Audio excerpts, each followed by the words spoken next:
दक्षिणी भारत के प्रमुख राज्यों जैसे केरल, कर्नाटक, तमिलनाडु और आंध्र प्रदेश में अगले 48 घंटों के दौरान मौसम का मिजाज बेहद आक्रामक रहने वाला है। बंगाल की खाड़ी में बने कम दबाव के क्षेत्र और स्थानीय मौसमी तंत्र के सक्रिय होने से चेन्नई, बेंगलुरु और तिरुवनंतपुरम जैसे मुख्य शहरों में मूसलाधार बारिश की चेतावनी जारी की गई है। विशेषकर तमिलनाडु के तटीय जिलों और केरल के पहाड़ी क्षेत्रों में गरज चमक के साथ अत्यंत भारी वर्षा होने की संभावना है, जिससे निचले इलाकों में जल भराव और यातायात बाधित हो सकता है। मछुआरों को समुद्र में न जाने की सलाह दी गई है, क्योंकि तटों पर तेज हवाओं की गति 60 से 70 किलोमीटर प्रति घंटा रहने का अनुमान है। मध्य भारत के बदलते मिजाज, एक सक्रिय पश्चिमी विक्षोभ उत्तर भारत की ओर तेजी से बढ़ रहा है, जिसके चलते अगले 48 घंटों में दिल्ली से लेकर बिहार तक मौसम की स्थिति में बड़ा फेरबदल होने जा रहा है। दिल्ली और इसके आसपास के इलाकों जैसे नोएडा, गाजियाबाद और गुरुग्राम में अगले 48 घंटों के दौरान आसमान में बादल छाए रहेंगे और पश्चिमी विक्षोभ के सक्रिय होने से हल्की से मध्यम बारिश की संभावना जताई गई है। यहां सफदरजंग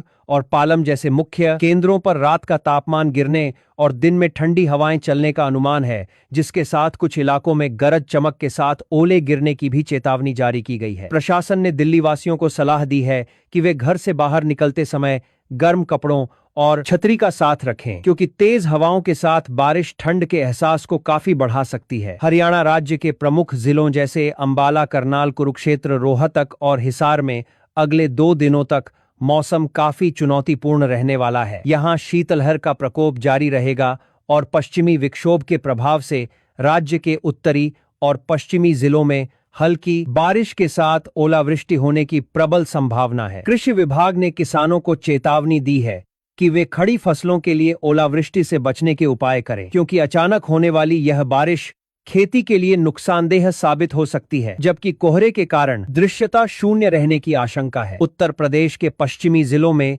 मेरठ, बागपत और शामली से लेकर पूर्वी जिलों लखनऊ, कानपुर और वाराणसी तक अगले 24 घंटों में बारिश का दौर शुरू होने की पूरी उम्मीद है।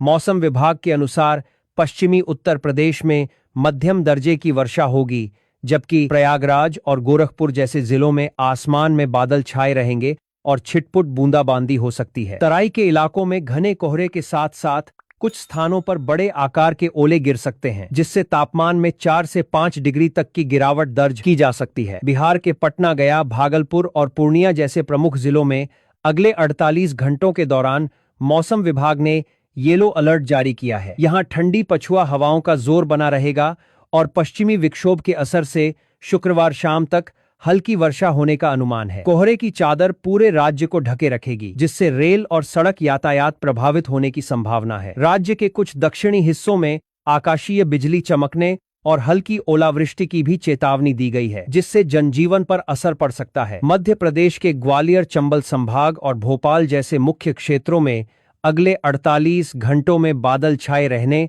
और हल्की वर्षा की संभावना बनी हुई है। इंदौर और उज्जैन के आसपास के इलाकों में भी नमी बढ़ने के कारण ठंड का एहसास तेज होगा और पश्चिमी विक्षोभ के चलते मध्य प्रदेश के उत्तरी हिस्सों में मध्यम बारिश के साथ कहीं कहीं ओलावृष्टि हो सकती है। तापमान में उतार चढ़ाव होने के कारण मौसमी बीमारियों का खतरा बढ़ गया है, इसीलिए स्वास्थ्य विभाग ने लोगों को विशेष सावधानी बरतने की सलाह दी है। राजस्थान के जयपुर, बीकानेर और जैसलमेर समेत चूरू और गंगानगर जैसे ठंडे जिलों में अगले 2 दिनों तक कड़ाके की ठंड और बारिश का सामना करना पड़ेगा। यहाँ सक्रिय हुए पश्चिमी विक्षोभ के कारण मरुस्थलीय इलाकों में भी हल्की बारिश होने की संभावना है, जबकि पूर्वी राजस्थान के कुछ जिलों में भारी ओलावृष्टि का ऑरेंज अलर्ट जारी किया गया है। शेखावाटी क्षेत्र में पाला गिरने की भी आशंका जताई गई है, जिससे फसलों को बचाने के लिए किसानों को विशेष सिंचाई और धुआं करने जैसे पारंपरिक तरीके अपनाने की सलाह दी गई है। झारखंड के रांची,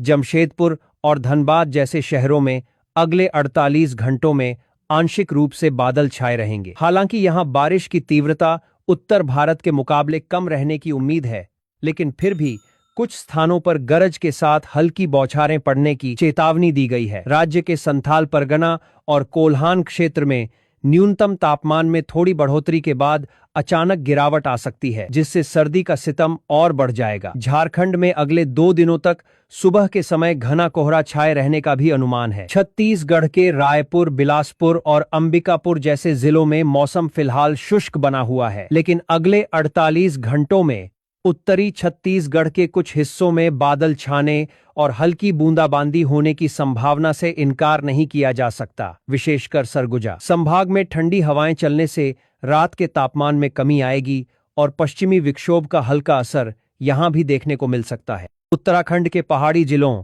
जैसे उत्तरकाशी, चमोली और रुद्रप्रयाग में अगले 48 घंटों के दौरान भारी बर्फबारी और निचले इलाकों जैसे देहरादून और हरिद्वार में मध्यम बारिश की चेतावनी दी गई है। चारधाम क्षेत्र में बर्फ की मोटी चादर जमने के कारण मार्ग अवरुद्ध हो सकते हैं। मौसम विभाग ने यहां भारी ओलावृष्टि और ठंडी हवाओं का रेड अलर्ट जारी किया है। पर्यटकों को सलाह दी गई है कि वे ऊंचाई वाले क्षेत्रों में जाने से बचें, क्योंकि खराब मौसम के चलते भूस्खलन और दृश्यता कम होने की समस्याएं पैदा हो सकती हैं। हिमाचल प्रदेश के शिमला, मनाली और कुल्लू जैसे पर्यटन स्थलों पर अगले 48 घंटों में भारी हिमपात की संभावना बनी हुई है। पश्चिमी विक्षोभ यहां सबसे अधिक सक्रिय दिखाई देगा, जिससे लाहौल स्पीति और किन्नौर में जनजीवन पूरी तरह अस्त व्यस्त हो सकता है। राज्य के निचले मैदानी इलाकों जैसे कांगड़ा और ऊना में तेज बारिश और ओलावृष्टि होने की पूरी आशंका है।